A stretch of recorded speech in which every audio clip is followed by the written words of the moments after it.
Fusion Heroes is a fast-paced clicking robot wars game that combines elements of strategy unit recruitment with stupidly fast clicking. In Fusion Heroes, you control one of the many robots fighting for supremacy in the wake of the destruction of humanity.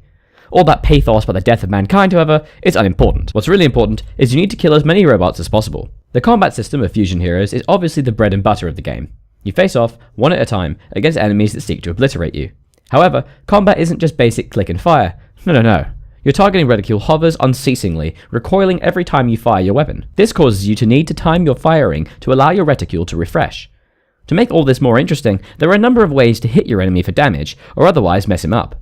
Yellow critical hits will rotate around the enemy, allowing you to time your shot so as to deal the most damage possible. Alongside this, purple circles rotate, which will allow you to fire on the enemy's weapons capability, allowing you to completely nullify their capability to fight back.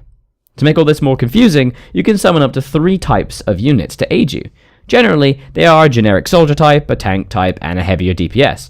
These can be summoned with a cooldown, but the enemy can do exactly the same, forcing you into this odd stalemate wherein you're not actually really using the minions to deal damage, but only to hold off the enemies.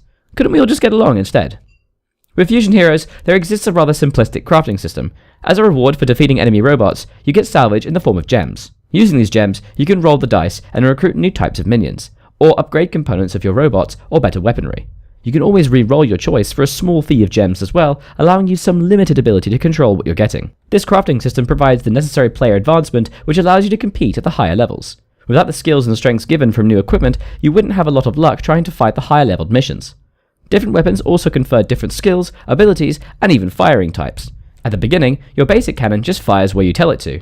Eventually, you can unlock beam weapons that require charging up to deal monstrous amounts of damage, but force you to perfect your timing even more due to the low fire rate endemic to needing to charge your shots. All the myriad crafting and customizability options within Fusion Heroes allows the game to be incredibly deep without being too confusing. The art style is sublime, the tutorial simple and effective, and the combat feels unique, whilst not being too out there. It's the perfect game to satisfy that itch of customization and destruction. Plus, it has robots. What's not to like?